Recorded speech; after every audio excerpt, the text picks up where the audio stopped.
Monday, March 17th, a terrorist bomb rocks Midtown Manhattan, the boomerang reaction to President Carter's anti-inflation plan. And it's St. Patrick's Day. We'll have highlights from around the world. Also tonight, a courageous hostage jumps to freedom in Bogota. The latest angle in the Scarsdale diet murder, a strange mix-up in a Philadelphia operating room, and the world's worst film festival. In action sports, highlights of Louisville and Iowa en route to the Final Four. And the luck of the Irish held the rain in check today, but it will rain for the rest of the night.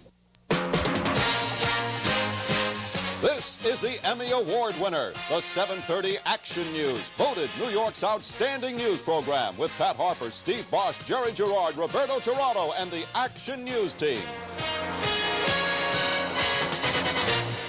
Good evening.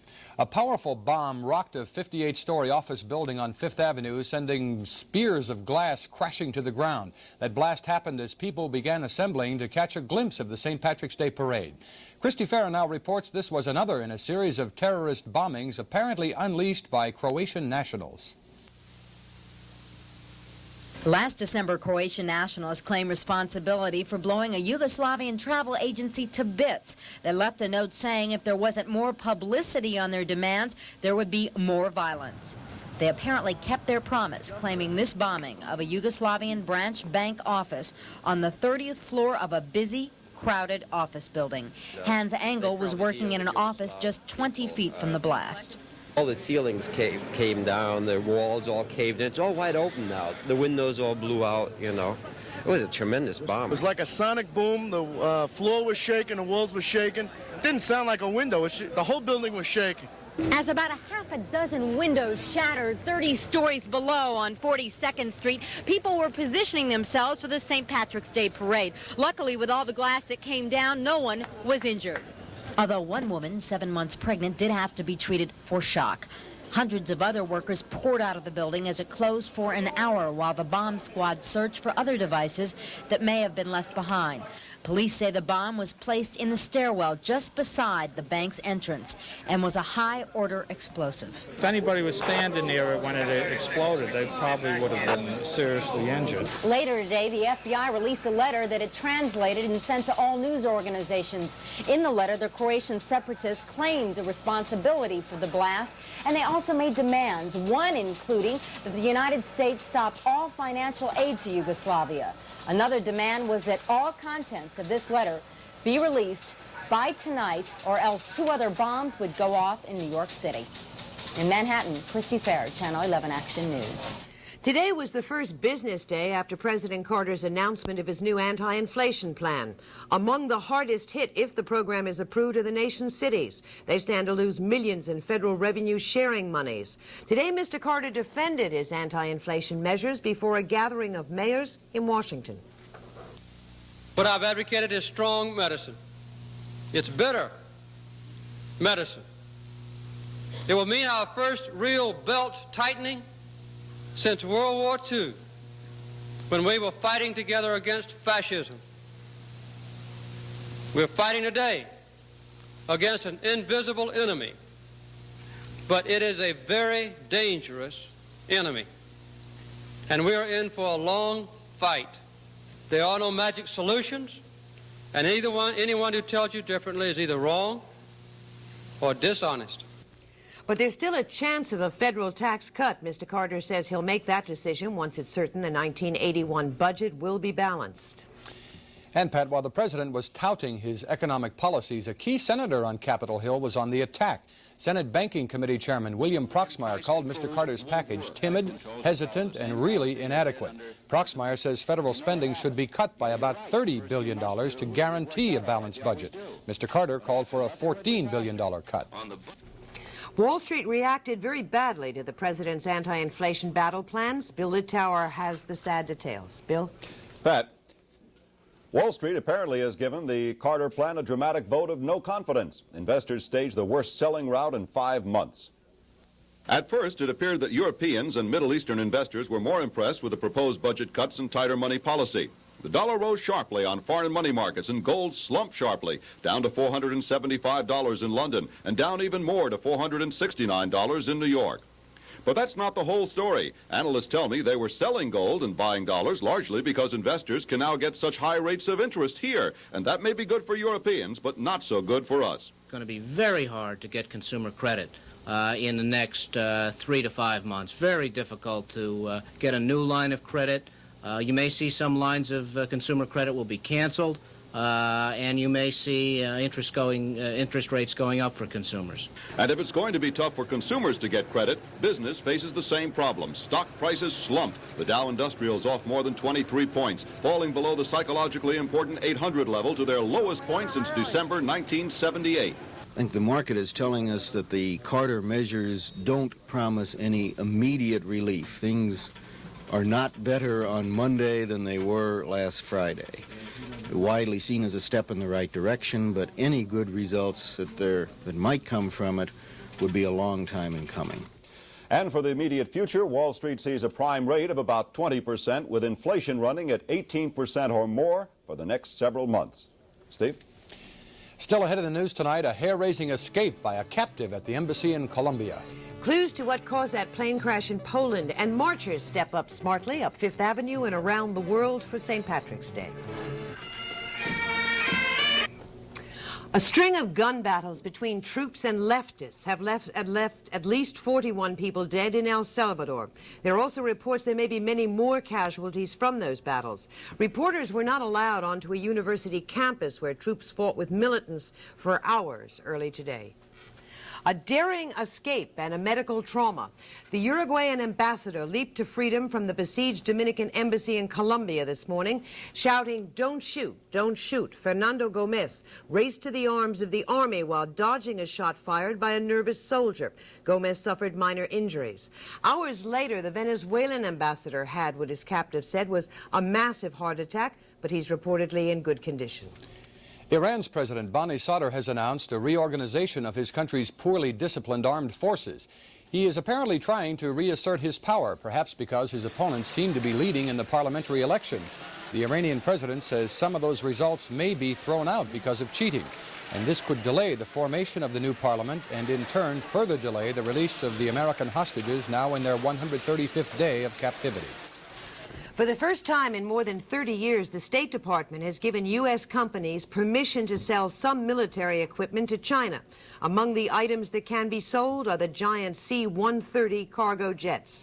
In Geneva, nations backing the U.S. boycott of the Moscow Olympics are meeting. The 10 countries represented are trying to work out the details of setting up alternate games. They say they want a competition that will allow high-caliber athletes to show off their talents. It's a day of high spirits and high stepping, Irish style. The year's best parade day, St. Patrick's Day, saw marches throughout Ireland and in 80 cities across the United States. In Dublin, bands from around the world came to the island where St. Patrick is the patron saint. 750,000 people braved the cold and rain to celebrate in the capital of the Emerald Isle. Parades and politicking seem to go hand in hand. Chicago's Irish-American mayor, Jane Byrne, invited Ted Kennedy to the Windy Cities parade, but not President Carter. Still, the president is favored to win tomorrow's primary in Illinois. And there's more bad news for Senator Kennedy. A new People magazine poll has the senator as the most untrustworthy politician, replacing Richard Nixon. President Carter stayed in Washington, but he was represented at the world's largest St. Patrick's Day parade. Tim Malloy covered the famous march up Fifth Avenue where First Lady Rosalind Carter made an appearance. There were nearly 100,000 marchers, nearly 500,000 spectators, politicians' wives, a mayor, a former mayor, activists and inactivists. Like all St. Patrick's Day parades, it was big and loud and crowded, but not a disappointment. One of the advantages of being a member of the press is you get to walk in the parade, actually at the head of the parade, right down the green line to the reviewing stand. The Democratic Party was well represented today. Mayor Koch, Rosalind Carter, and Daniel Patrick Moynihan marched up Fifth Avenue to meet Governor Carey at the reviewing stand. They sat together, but two in the fold are still keeping their political distance. Senator, are you leaning one way or the other for a presidential candidate right now? No. Governor and I have decided, look, we're going to have to get along with whomever it is that wins. No endorsement coming from either man, one way or the other? none that I can imagine. With Ted Kennedy parading in Chicago, it was up to the family to cover the New York turf today. Our momentum's up now after Puerto Rico last night. I think we'll do well in Illinois, but I think New York's the place where we're going to really turn it around. Beyond the politics, it was a day to enjoy the best elements of a grand parade. What are you seeing that you like? Horses. The bagpipes. Mrs. Carter. The horses. The girls. There were those who came to be gawked at. Why? Why? Why not? And those who didn't want to be seen at all. Goodbye. But for almost everyone, it was a day to proudly wear the green and listen to the marching bands. You're not Irish, are you? Yeah. Irish.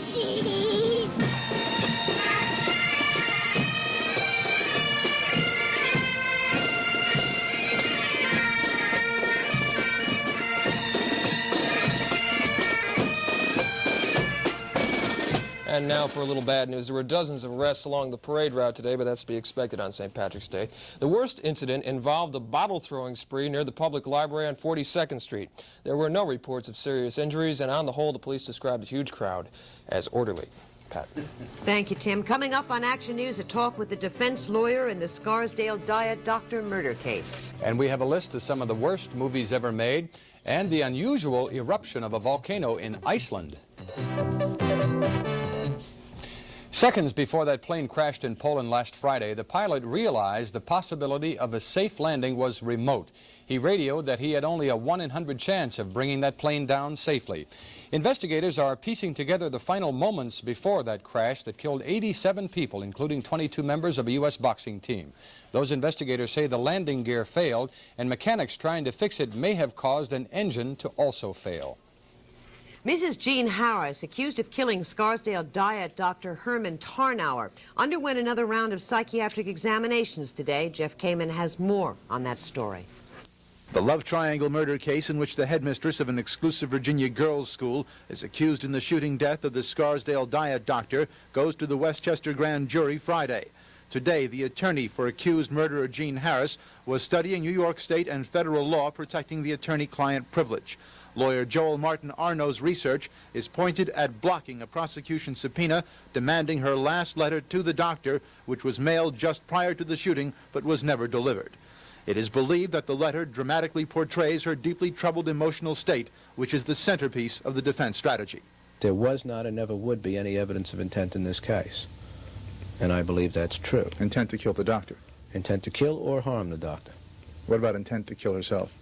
Well, that is now out of the bag. I mean, it's perfectly clear, I think, that she had an intent to do away with herself. And she wanted the doctor to be the instrument of that with the gun that she bought in Virginia? I have no comment on that at all. How long had she known there was another woman? Years.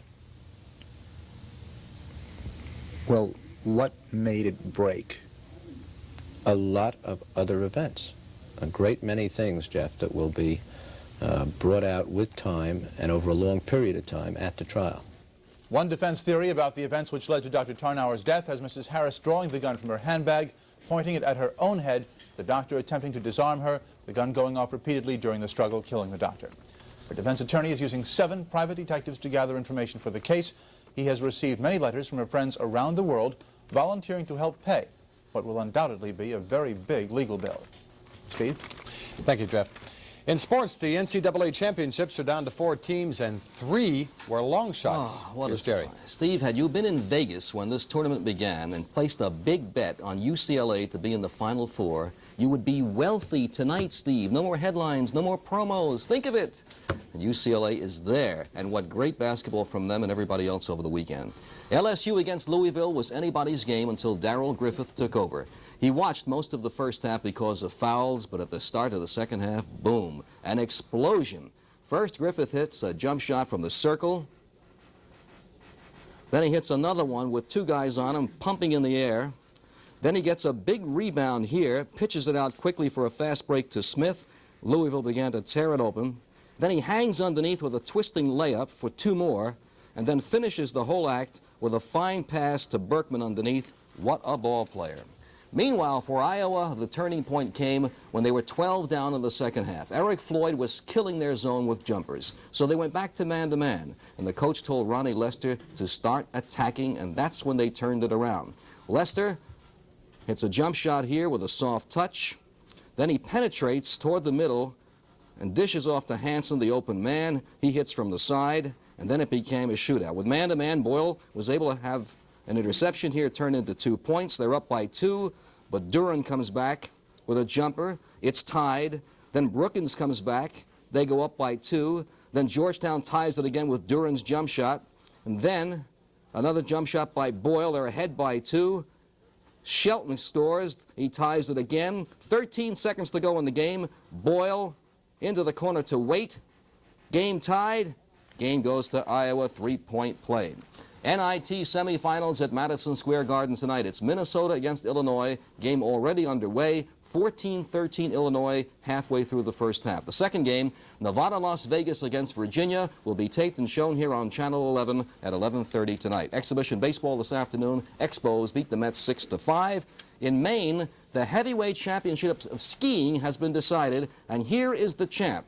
This guy is John Truden, 482 pounds. Think of the momentum as he came down that hill in Maine. They found him in Massachusetts.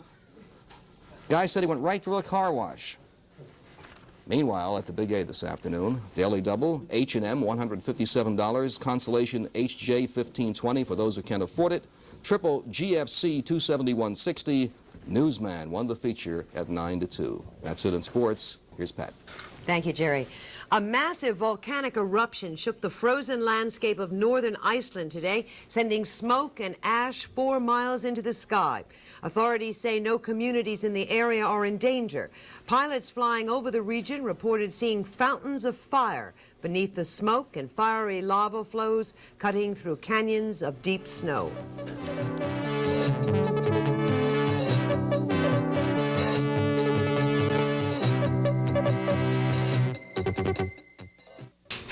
Here's tonight's business report, prepared in cooperation with the editors of the Wall Street Journal.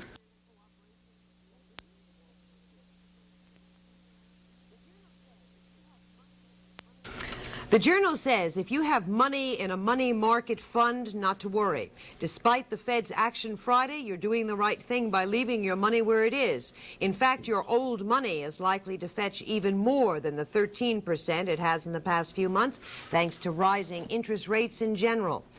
There are more women than ever before in medical school, but even so, the earnings lag between female and male physicians remains wide. Women doctors earn more than 40% less than their male colleagues. And why the big gap? Well, for one thing, women seem to prefer lower-paying specialties like pediatrics and psychiatry, rather than more lucrative fields such as surgery. And a poll shows women doctors typically see 40 fewer patients a week than do men. Get ready for the lousy film festival. 25 of the most badly written, directed, and acted movies ever made will be screened next month here in New York at a 6-day festival.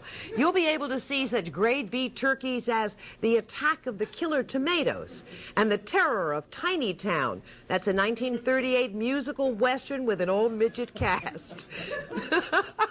Promoters say they'll have no trouble making money with all the old-time worst.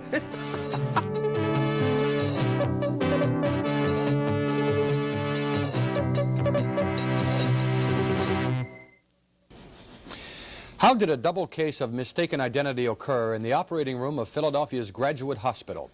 Hospital officials have appointed a board of inquiry to find out why 2 women underwent surgery intended for the other. We have this report from Malcolm Poindexter. One of the women involved in the mix-up is Mrs. Virginia Edmondson, pictured second from right. She was to have had spine surgery. By mistake, part of one thyroid gland was removed. Mrs. Edmondson's husband, Alfred, told me that a doctor at Graduate Hospital admitted the mix-up right after the operation had been completed. He walked me down the hall to a room out of the lobby, and he told me that they had made a mistake. All he said to me that it wouldn't be any problem, that everything would be well taken care, and it wouldn't be any charge so forth of the operation. The back operation was reportedly performed on 58-year-old Mrs. Annie Robinson, who was in surgery with Mrs. Edmondson. Hospital officials have not yet confirmed the names of the patients involved or what is alleged to have taken place. Only the families have cooperated so far. But I went and saw my mother the following day, and she said to me, she says, you know, they operated on me by error. I says, Mom, I don't believe that. She says, well, I was supposed to have a back operation. They operated on the throat. Hospital authorities have promised a full-scale inquiry and a report to the press. Malcolm Poindexter, Channel 3, Eyewitness News. Well, Roberto gave us an absolutely beautiful weekend, so we really can't complain too much about the little bit of rain we're going to have. Let's see what else is coming up. Roberto? It was a great day for the parade here at St. Patty's Day. You know, back in 1956, there was 10 inches of snow out there in the street. We're going to go to some satellite photos, and we'll see that in Dublin, New Hampshire today, it was cloudy, and so was it in Dublin, Maryland, and Dublin, Pennsylvania. Partly cloudy and raining. Only in Dublin, California, was it partly sunny. Low-pressure system is giving us the rain that we're going to experience for the rest of the evening. But, my friends, when you get up tomorrow, the clouds will also disappear. High-pressure system in Texas is going to take over, and it's going to give us some stellar days with beautiful skies and very mild temperatures. Right now, it's 51 degrees. By the time you get up tomorrow, it'll be about 40. Humidity 80%. The barometer is falling at 2994. The winds, watch out. South-southeasterly at 23, gusting to 37 miles per hour. Here's our AccuWeather forecast. Rain heavy at times, 40 degrees when you get up. The rain ends, the afternoon sun comes by. Kind of windy, 52 degrees for Wednesday, sunny and 54. For Thursday, the first day of spring, it'll be sunny and 57 degrees. For Friday, partly sunny and 59 degrees. Some rain for tonight, but a lovely sun for the afternoon. Pat. Thank you, Roberto. We wouldn't want to close our broadcast tonight without a word of explanation. You may have noticed that none of us are wearing the green. And it's not because we don't want to join in the St. Patrick's Day celebrations. Actually, it's a technical problem in television. We use the color green as a background to superimpose graphics and other visual effects. Everything green on the set is displaced by the graphic. So that if I were wearing green, I would simply disappear, just like this green shamrock. But in honor of St. Patrick's, since we can't wear green, we brought in a leprechaun to sit with us. But since he's all green, of course, you can't see him. That's our report tonight. I'm Steve Bosh. A little bit of Blarney. I'm Pat Harper. Bill Jorgensen and I will be back tonight at 10:30 right after the movie with the next edition of Action News. Until then, have a really nice evening.